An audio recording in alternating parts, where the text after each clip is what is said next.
Hello दोस्तों, नमस्कार। PTI online classes में आप सभी का स्वागत है। और आज हमारा जो नया टॉपिक है वह किन्सियोलॉजी का इतिहास।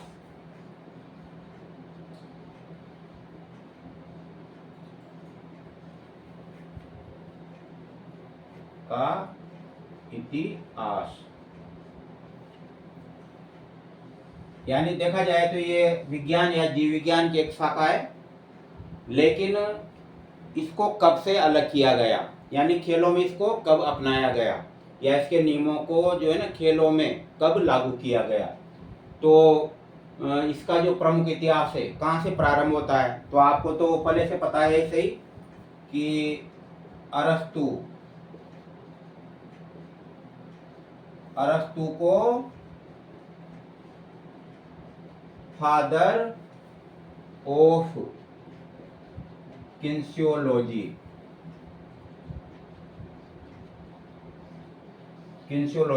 कहा जाता है। यानी कि अरस्तु से प्रारंभ हुई है। अरस्तु ने इसको मतलब गति विज्ञान के रूप में इसका अध्ययन किया। यानी अरस्तु को मैंने पहले बताया था, जीव विज्ञान का जनक भी कहा जाता है इसको प्राणी विज्ञान का जनक भी कहा जाता है, इसको भ्रौणिकी का जनक भी कहा जाता है। रियल में देखा जाए तो ये कोई साइंटिस्ट नहीं था, और उस समय कोई साइंटिस्ट के रूप में कोई पद होता भी नहीं था। उस समय ये देखा जाए तो दार्शनिक था। ये जैसे दर्शन शास्त्र, फिलोसॉफी, या फिर जैसे इतिहास है, या फिर और भी जो पॉलिटिकल साइंस है, तो उनमें भी इसका अध्ययन मिलता है। तो सर्वप्रथम इसी के बारे में हम अध्ययन करते हैं कि इसकी जो आधारशिला है किन्सियोलॉजी की, वह सर्वप्रथम किसने रखी थी? अरस्तु ने। और अरस्तु का जो काल माना जाता है मुख्य रूप से वह 384 से और 322 के बीच। अरस्तु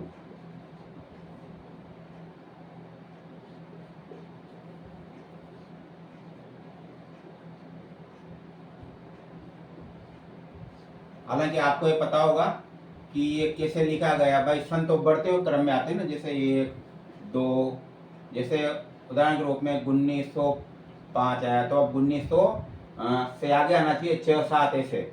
लेकिन ये जो होते हैं ये सन पहले के ईसा पूर्व, देखिए 2 टाइप्स होते हैं। एक तो सन होते हैं बीसी यानी ईसा पूर्व, बी फॉर क्राइस्टल, और एक होता है एडमिन डोमिन यानी ईसा पश्चात, ये एडी। जो अभी के जो सन चल रहे हैं ना, तो इसको ईस्वी कहते हैं अपन एक प्रकार से, तो ये एडी में लिखे जाते हैं। और पहले के जो ईसा पूर्व की जितने भी घटनाक्रम है उनको बीसी में लिखा जाता है। तो ये बीसी एक प्रकार से ये उसमें घटते हुए क्रम में चलते थे पहले। और ईसा का जो जन्म हुआ वहां के सन फिर 1 2 3 के सीधे क्रम में चल रहे, और अभी भी चल रहे हैं ये। तो अरस्तु अपने जैसे सम्राट अशोक हुआ था, ये सब उसी के मतलब है ना, ईसा पूर्व के थे सब ये, इसलिए इनको बीसी में माना जाता है, इनको सनों को। तो अरस्तु ने क्या किया? गुरुत्वाकर्षण से सर्वप्रथम परिचय करवाया।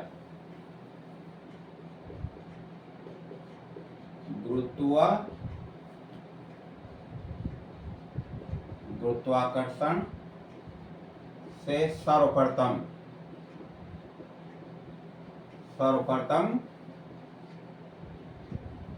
परिचय करवाया। यानी अब हालांकि आधुनिक समय में अपन क्या मानते हैं कि गुरुत्वाकर्षण का नियम किसने दिया था? न्यूटन ने दिया था।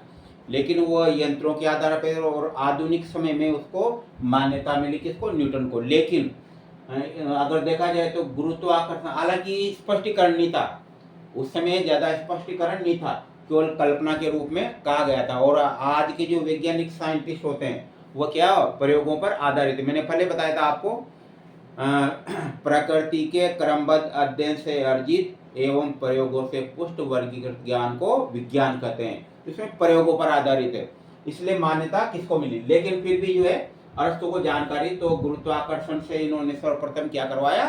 परिचय करवाया। और एक प्रकार से क्या है इसमें मतलब गति विज्ञान की खोज की।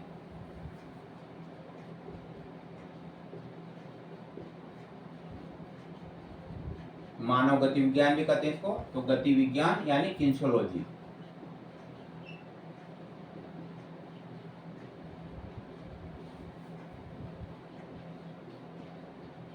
की खोज की, यानी इसको प्रत्यक्ष से इसमें अध्ययन किया, मतलब मानव क्रियाओं को, मानव शरीर में जितनी भी गतिशील क्रियाएं होती है उन सब का अध्ययन किया गया।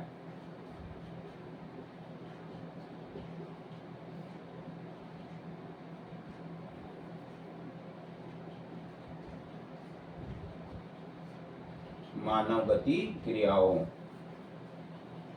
का अध्ययन किया गया। तो इस प्रकार से ये सर्वप्रथम देखा जाए तो जो मतलब मुख्य रूप से जो शुरुआत हुई है वो कहाँ से हुई है, अरस्तु से हुई है शुरुआत। इसके बाद है दूसरा जो वैज्ञानिक है वो है नंबर 1 था ही, नंबर 2 आर्किमिडीज, या इसको आर्किमिडीज भी कहते हैं। आपने सुना होगा ये नाम, जिसने उत्प्लावता का सिद्धांत दिया था। तो इनका मुख्य रूप से 289 से और क्या है 289 से 212 इनका ये अध्ययन क्षेत्र था। अब इसमें अपन हम जो देख सकते हैं कि चाहे इनका जन्म हो या मृत्यु हो, यानी इसी के बीच में ये रिसर्च किया गया। इसी प्रकार से इनके बीच में इसकी जो भी कार्य की है ना इन सनों के बीच, इससे थोड़ा सा हालांकि सन आपके कोई चीज ऐसा इंपॉर्टेंट कि भाई सन से वहाँ कोई लेना देना, लेकिन थोड़ा सा इससे आइडिया हो जाता है। एक और है, ये चीज आप अलग अलग जैसे बुक्स में देखोगे तो इसमें थोड़ा सा डिफरेंस आएगा 19-20 का, लेकिन ये जो मैंने जो लिए गए जो मेन मान्यता जो प्राप्त है ना बुक्स, ये जैसे कोचिंग इंस्टीट्यूट या जो मार्केट में चलती है वो कोई मान्यता प्राप्त नहीं होती। जो टेक्स्ट बुकें रहती है, मतलब जो सीबीएसई में चल रही है, राजस्थान बोर्ड में चल रही है, तो उनसे लिया गया। तो आर्किमिडीज ने इस सन के इन सनों के अंतर्गत कार्यशील थे ये, और इन्होंने क्या कौन सा सिद्धांत दिया, इन्होंने द्रव यांत्रिकी के बारे में बताया सर्वप्रथम। आगे जो नाम आ रहा है देखो, स्पोर्ट बायोमैकेनिक्स, ये क्या है एक प्रकार से इसमें आ रहा है यांत्रिकी। तो ये यांत्रिकी जो शब्द है ना, तो इन्होंने द्रव मतलब द्रव के अंदर कोई भी जो वस्तुएं गति करती है, तो आपने देखा होगा बहुत सी वस्तुएं तो जल में तैरती रहती है और बहुत सी वस्तुएं जल में डूब जाती है। तो इस प्रकार से उनमें उत्प्लावकता का गुण पाया जाता है। तो इन्होंने सर्वप्रथम द्रव यांत्रिकी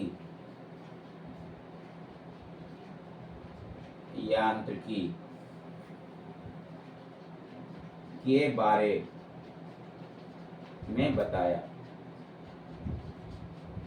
द्रव यांत्रिकी के बारे में सर्व, यानी एक तरह से द्रव यांत्रिकी की इन्होंने क्या है आधारशिला रखी थी, और दूसरा उत्प्लावकता का सिद्धांत दिया। उत्प्लावकता का सिद्धांत काय से संबंधित है, यह द्रव में तैरने से संबंधित है। मतलब आपने देखा कुछ वस्तुएं तो द्रव में तैरती है, कुछ डूब जाती थी, तो उस संबंध में यह सिद्धांत दिया गया। तो इन्होंने यह सर्वप्रथम बताया था। इन्होंने देखा जाए तो जो किसी भी वस्तु को सामान्य बल लगा करके उठाया जा सकता है, और उस बल के कारण ही वस्तुएं गतिशील होती है। तो आदि कई इन्होंने व्याख्याएं कई चीजों की। इन्होंने एक और चीज थी, लीवर का सिद्धांत दिया, यानी उत्तोलक। इन्होंने लीवर यानी उत्तोलक, उसमें चल रहे हैं उस वाले टॉपिक में, लीवर उत्तोलक के बारे में बताया।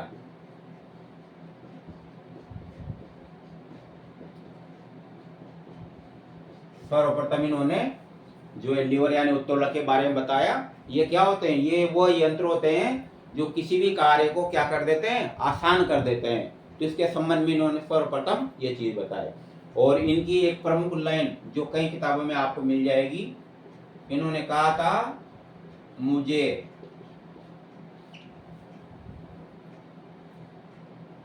थोड़ा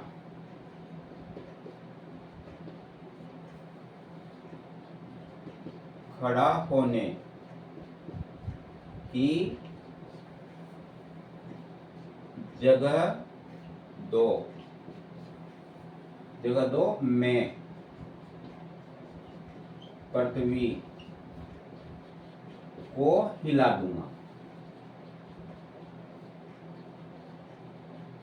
ये इनका प्रमुख वाक्य था कि मुझे खड़ा होने की जगह दो, मैं पृथ्वी को हिला दूंगा। तो इस प्रकार से इन्होंने कहा था। तो इनको उत्तोलक, लीवर, बल, गतियों के बारे में आदि जानकारी थी। तो इनका भी मुख्य रूप से किन्सियोलॉजी में महत्वपूर्ण योगदान है। तो दूसरा था। और तीसरा चलता है गेलन। गैलीलियो अलग था, गेलन अलग है ना। गैलीलियो ने तो दूरबीन का आविष्कार किया था। तो जो प्रमुख रूप से गैलीलियो है, इनको पहला फिजिशियन माना जाता है। इन्होंने 131 से और 201 के बीच में रिसर्च की थी। गैलन आपने हो सकता है कई बार इसका नाम सुनाओ। और मुख्य रूप से इनका जो है ना योगदान वो है कि किन्सियोलॉजी को इन्होंने इससे फिजियोलॉजी से अलग किया था। तो 131 से 201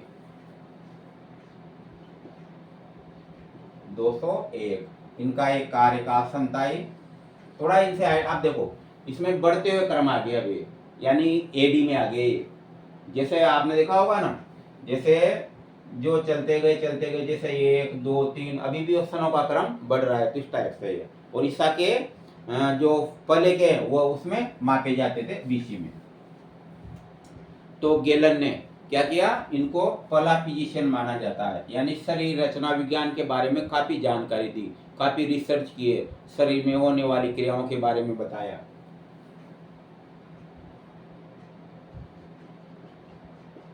पहला फिजिशियन,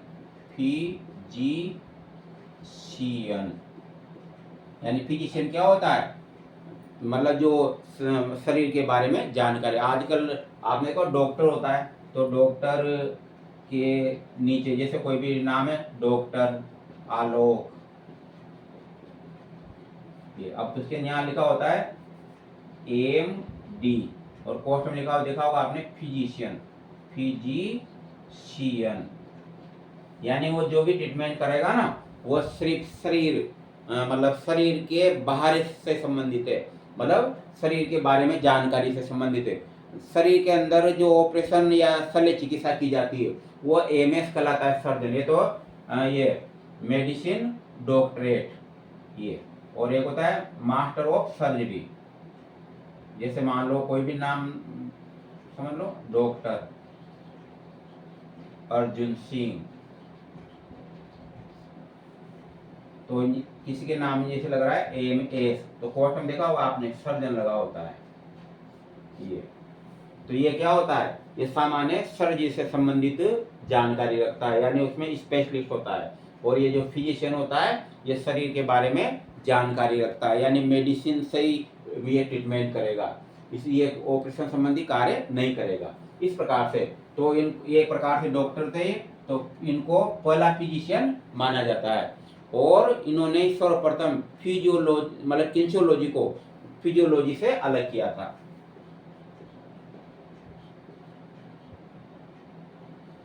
फिजियोलॉजी यानी शरीर क्रिया विज्ञान।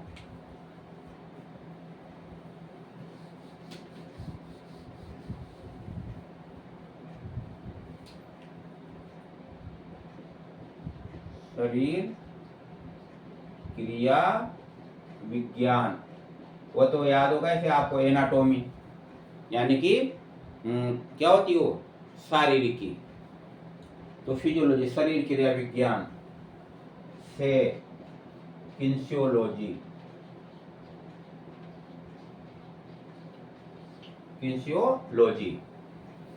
यानी कि गति विज्ञान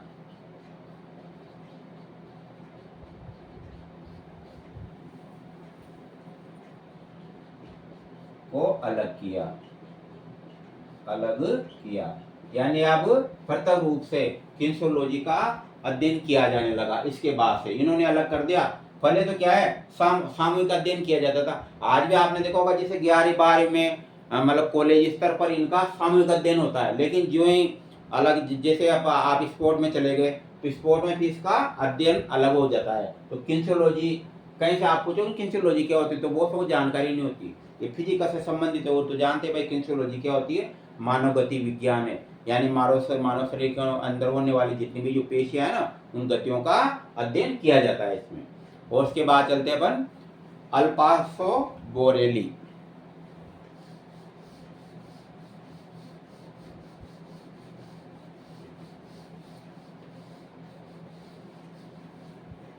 तो ये भी कहते हैं वैज्ञानिक, कौन, अल्फांसो बोरेली, जिनका जो प्रमुख कार्यकाल था वो 1608 से लेकर के 1609 था। अब देखो एक ही इस वर्ष में इन्होंने कार्य किया, अभी ये इनके रिसर्च का कार्य होगा। तो 1608 से 1609। नंबर 4,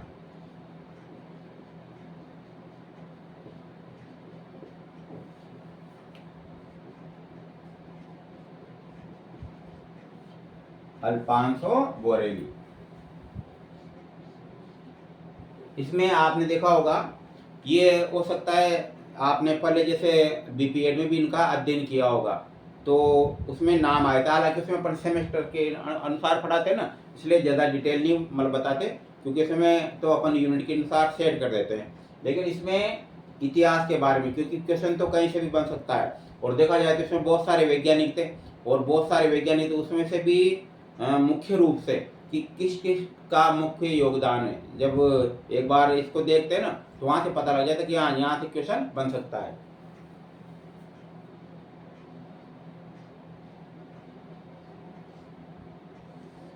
तो क्या था इनका प्रमुख रूप से, इन्होंने मुख्य रूप से जैव यांत्रिकी के बारे में बताया, यानी उसकी विस्तृत रूप से व्याख्या की, इसलिए इनको क्या कहा जाता है, जैव यांत्रिकी का जनक कहा जाता है।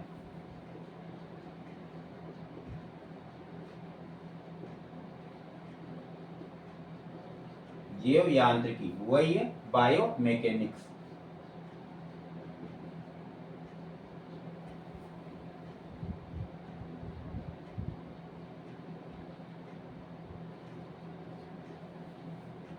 का जनक, यानी फादर ऑफ बायोमैकेनिक्स कहा जाता है इनको। और इन्होंने शरीर की संधियों में संतुलन स्थापित करने वाले बहुत से मतलब सिद्धांतों या बलों की गणना की थी। सिद्धांतों के बारे में बताया और बलों की गणना की। तो शरीर की संधियों,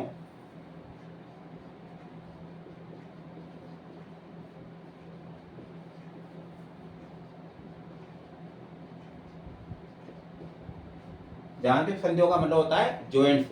और हमारे पूरे शरीर में या कोई भी जो प्राणी होता है तो मतलब उस प्राणी में कई प्रकार की संधियां पाई जाती है। आपको पहले बताया था संधियां 3 प्रकार की होती है। तो इन्होंने संधियों, अच्छा एक और है, क्योंकि अपन क्या पढ़ रहे हैं, किंसियोलॉजी पढ़ रहे हैं। किंसियोलॉजी में मुख्य रूप से गतियां होती है। तो और गतियां कहाँ से होती है, एक प्रकार से संधियों के कारण होती है। अगर संधियां नहीं होती तो प्राणी में या कोई भी जो जीवधारी है उसमें किसी प्रकार की कोई गति संभव नहीं थी। तो शरीर की संधियों में संतुलन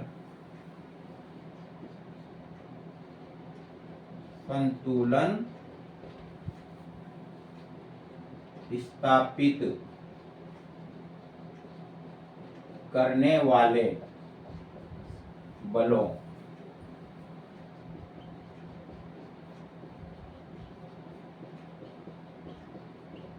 गणना की थी इन्होंने, सर्वप्रथम गणना की थी। दूसरा, भौतिक सिद्धांतों द्वारा मांसपेशी बल को कैसे बढ़ाया जाए उसके बारे में जानकारी दी थी। भौतिकी का मतलब फिजिक्स।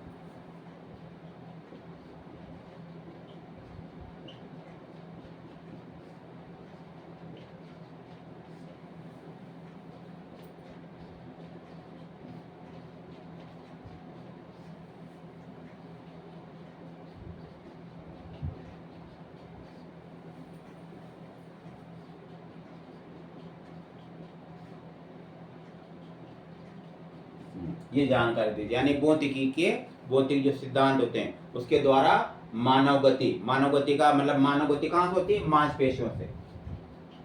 तो यहाँ लिख सकते हैं मांसपेशीय गति।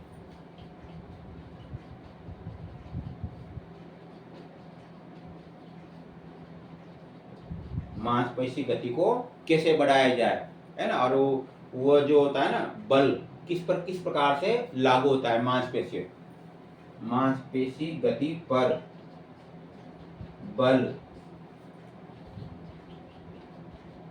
किस प्रकार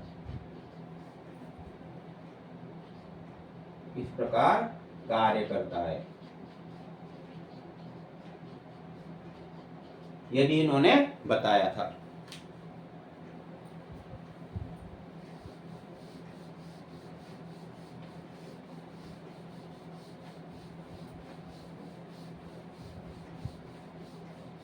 और इसके बाद अगला जो वैज्ञानिक है न्यूटन, जो आप सभी इसके बारे में जानते होंगे, पूरा नाम है आइजैक न्यूटन।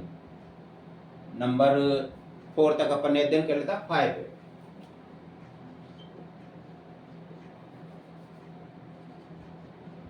आइजैक न्यूटन प्रमुख वैज्ञानिक है वर्ल्ड के नियमों, इनके जो हालांकि इनके नियमों में कई बार कई तर्क भी दिए गए, लेकिन सर्वप्रथम जो गुरुत्वाकर्षण की जो कल्पना की थी और कल्पना को प्रायोगिक तौर पे देखा था, तो वो सर्वप्रथम कौन थे? वो न्यूटन थे, जिनका मुख्य कार्यकाल क्या था?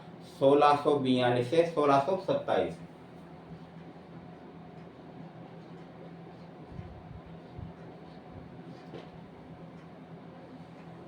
ये मैंने पहले बताया, सन कोई इम्पोर्टेंट नहीं है, इनसे तो आइडिया होता है कि भाई सन मतलब सन के अनुसार क्रम से इनका विकास होता है, थोड़ा सा अपन को आइडिया हो जाता है कि इस सनों के अंदर कार्यरत है। अब अगर देखा जाए तो भारत में किसका शासन होगा उस समय? तो 1600 में ईस्ट इंडिया कंपनी की स्थापना होगी थी, तो अंग्रेजों का शासन होगा इस प्रकार से। तो 16 तो आइजैक न्यूटन 1627 से 1700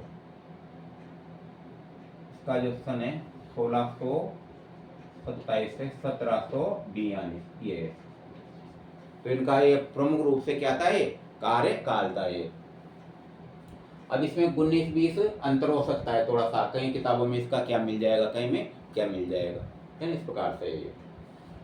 लेकिन इसमें थोड़ा सा अपन को इससे आइडिया होता है कि सनों से इस प्रकार से। तो आइजैक न्यूटन, इनको आधुनिक मतलब इन्होंने क्या किया था? आधुनिक गति की आधारशिला रखी थी।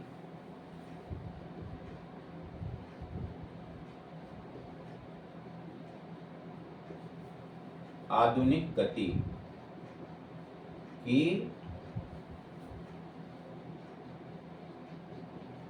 ये गति की एक ये पूरी शाखा है गति की, गति विज्ञान, डायनामिक भी बोलते हैं जिसको। तो आधुनिक गति की आधारशिला रखी इन्होंने। अच्छा, इन सनों में थोड़ा सा देखना, ये कई किताबों में इसका जो है ना, क्योंकि मैंने तो जैसे एक कोई चीज नहीं कि डायरेक्ट किताब से एक बार उतार ले, उसी को एक दो किताब जो वर्बली चलती रहती है ना, उसी अंतर्गत। तो कई किताबों में इसका यूं भी मिलता है, जैसे 1642 से और 1727 ये सन भी मिल जाएगा मतलब, लेकिन आइडिया वही चलेगा कभी इनके बीच में कार्यरत है, यानी ईस्ट इंडिया कंपनी थी, अंग्रेजों का शासन था उस समय। इस प्रकार से आधुनिक गति की आधारशिला रखी थी किसने? न्यूटन ने। और इन्होंने गति के 3 नियम दिए।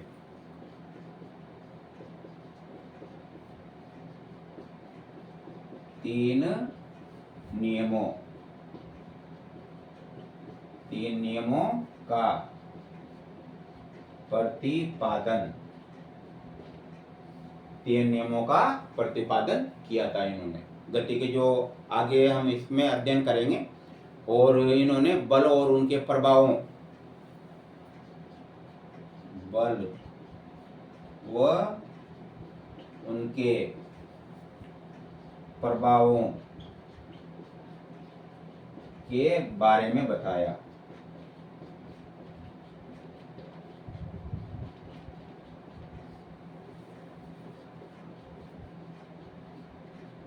गुरुत्वाकर्षण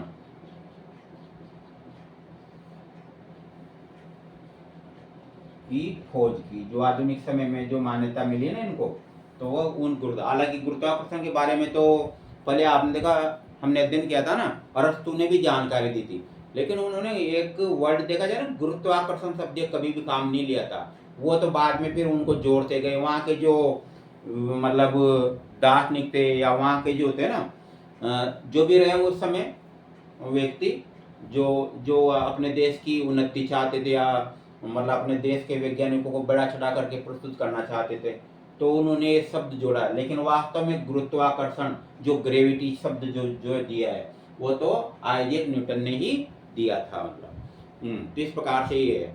इसके बाद है अंगेलो मोसो, वैज्ञानिक जो है, इनका भी महत्वपूर्ण योगदान था।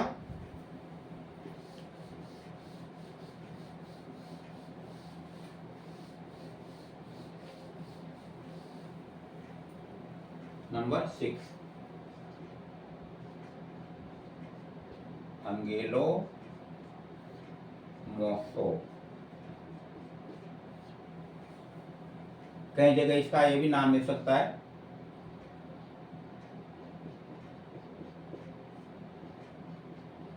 मार्सो, क्योंकि कई बार है ना विरोधाभास होता है कई किताब। ये तो है कि अपने जो पूरे भारतवर्ष की जो एक जो प्रकाशक होता है वो नहीं हो सकता, अलग अलग प्रकाशक इनको अलग अलग प्रिंट करते हैं, तो उनमें सनों में 19-20 डिफरेंस आ जाता है, नाम में डिफरेंस आ जाता है। तो इस प्रकार से, क्योंकि अंग्रेजी के उच्चारण में वही नाम अलग निकलता है, तो इनका प्रमुख काल था 1848 से 1910।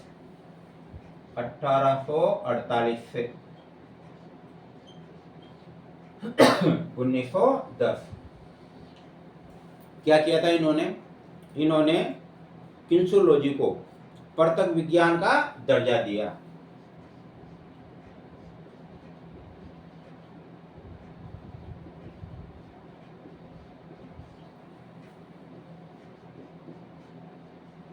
परतक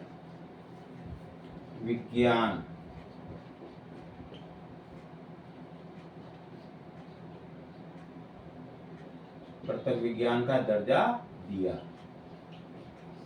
इन्होंने। हालांकि अलग तो पहले से कर दिया, लेकिन इनको सेपरेट जो है ना, इन्होंने इसको माना कि किंसुलॉजी अलग प्रकार का विज्ञान है, और इसमें क्या है, इसमें मानव गतियों का ही अध्ययन किया जाए। मानव का मतलब इसमें वो जितने भी प्राणी थे ना, जंतु भी आ गए, तो इसमें शरीर क्रिया गति विज्ञान नाम दिया इन्होंने।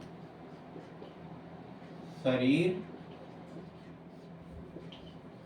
क्रिया गति विज्ञान यानी किंसुलॉजी।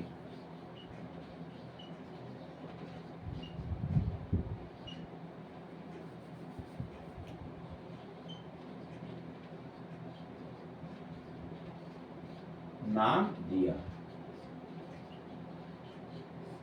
ऐसे क्वेश्चन उठ जाता है, जैसे ये आगे लिखा हुआ शरीर क्रिया गति विज्ञान सर्वप्रथम नाम दिया था। अब इसमें 4 वैज्ञानिक जिसमें से एक ही रहेगा, तो बन गया ना। तो इस वर्ड का प्रयोग सर्वप्रथम इन्होंने किया था। और इन्होंने ईगोग्राफ नाम का यंत्र है, आधुनिक समय में भी वो पेशियों की गतियों का मापन करता है, तो उसका नाम होता है ईग्रोग्राफ। ईग्रोग्राफ। अब ये ईग्रो ना, जिसको एग्रोग्राफ भी बोलते हैं कई बार, जो लिखा होता है ना किताबों में, एग्रोग्राफ नामक यंत्र का आविष्कार किया।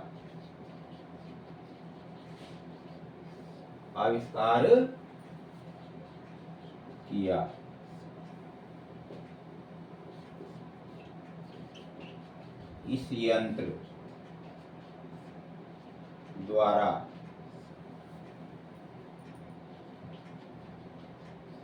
मांसपेशीय या मांसपेशियों में रहता है स्नायु,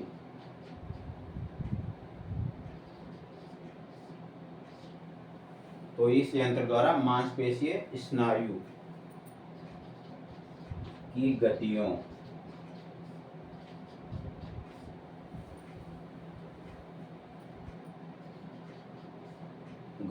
का मापन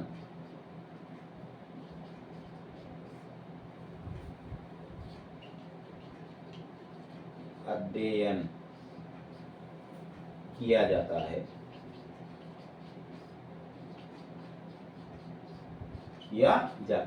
तो सर्वप्रथम इस प्रकार से इन्होंने ये यंत्र बनाया या इनकी इसका आविष्कार किया था। और ये आविष्कार देखा जाए ना, एक्यूरेट अगर सन के हिसाब से देखें तो 1884 के लगभग है। ये 1884 में इस यंत्र का आविष्कार किया था और इसके द्वारा मानव शरीर में जो पेशीय जो गतियां होती है उनका मापन किया जाता है। इस प्रकार से था, बाकी कल अध्ययन करेंगे।